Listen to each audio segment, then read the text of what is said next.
So one of our members, longtime members, Morgan, reached out and said, hey, there's a Stephanie Sterling video up about Capcom and Resident Evil 4. Morgan linked it to me and said, she says, I'd love to see Jaffe take a comprehensive argument against it, as I know he would. I mean, so if you don't know what Morgan's talking about, Jim Stephanie Sterling of the Jimquisition, here it is, put up a video today. It's all about how Capcom has, with the update to Mercenaries, which dropped, I think, Friday or Thursday, added microtransactions. There was already a slight microtransaction where you could buy like the super duper treasure map, I believe, if I'm remembering that correctly, but this is more like you can buy these items that will let you, I think they're like these ruby things that you can get a couple of them in game, but you basically buy them, you give them to the merchant, you can get tickets for them that will upgrade your weapons really quickly or give you other tchotchkes and things like that makes the game easier because you have more powerful weapons sooner. So Stephanie doesn't like this, not one bit, and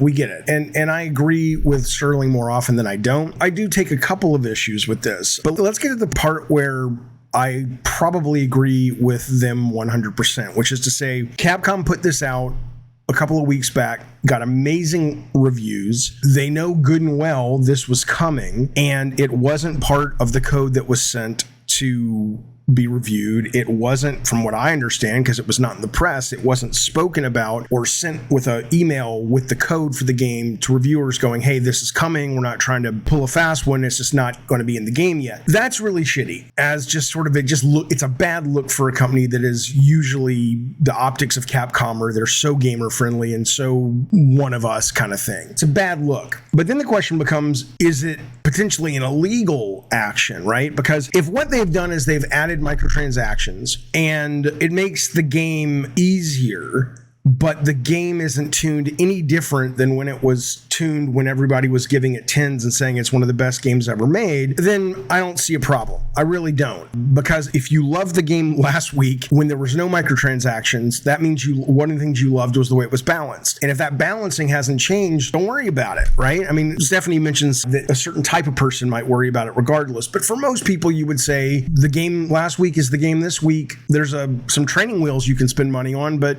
don't worry about it if you don't care. If Capcom has actually, in this update, and I haven't heard that they have, I'm sure this would be a huge fucking stink if this was true. If in this update they have actually flipped some switches and done some tuning to make the balance of the game more favorable or more motivating for people to want to buy those microtransactions, that is a problem. And when I said illegal, I mean like false advertising. Like they released a product, they knew good and well the product they released to be reviewed was going to meaningfully change in less than a week.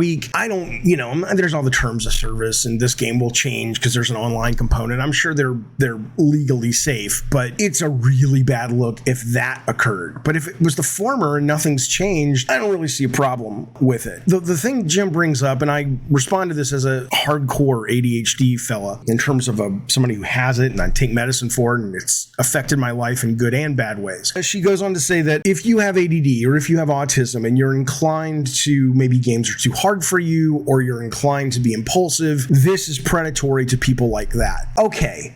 Sure, maybe. But yes, I think we should all be nicer to each other. I think we should all be much more inclusive of neurodiverse people because A, there's a lot of us out there. B, a lot of us make the fucking world go round and the neurotypicals just benefit from it. And C, it's just the nice thing to do. But the idea that it's like, well, it doesn't affect the gameplay for a lot of people, but if you have a really severe impulse problem, well, I don't mean this in a mean way, but that's kind of a you problem. That's like saying shut down Las Vegas because there are people who have gambling problems. Like, yeah, it sucks for them. I feel for them, but come on. So I don't know if I agree with that part of it. The other part is this little weird is at the end of this, you guys may know that Stephanie has moved into, which I think is the coolest thing. I'm a big wrestling fan as well, which is another reason I'm like, why doesn't she get on my fucking show? She's probably like, because I don't fucking need to, fucker. But we've met in real life before and we got along swimmingly, and I really like this person. And I'm like, I'd love to talk to them about their wrestling as well. But at the end of this, she talks about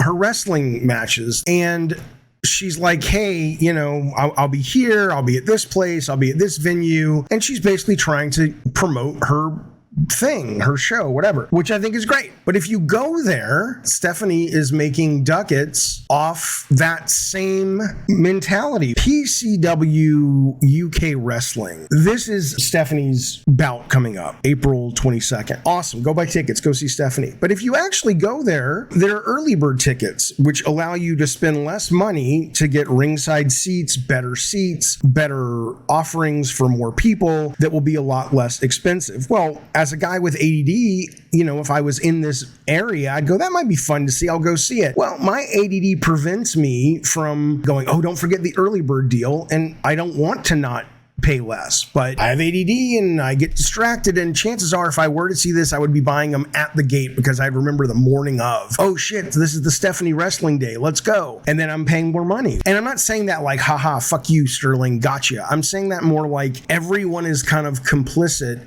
in the awful deregulated capitalistic machine that we're trapped in. But I would throw it back to Jim and say, well, why are you contributing to the bottom line of a company that is taking advantage of people and saying that we're clearly not neurodivergent friendly because the people who can afford our shows easier are neurotypical, who are able to basically get their shit together and order a week in advance. That's a problem, but I don't know. Anyway, that's my take on it. I think Stephanie's heart is in absolutely the right place. I'm always about gameplay first. I'm always about quality product. I think companies are mostly evil because they're allowed to be, and humans are greedy and scared, which I think sucks. We should grow out of it. But there are some points to the argument that I think it's a little more nuanced than she makes it out to be. So don't forget, coming up this Thursday, we are talking to Abraham Josie Reisman about Ringmaster, the Vince McMahon book. Boy, I'll tell you, that is a hell of a book.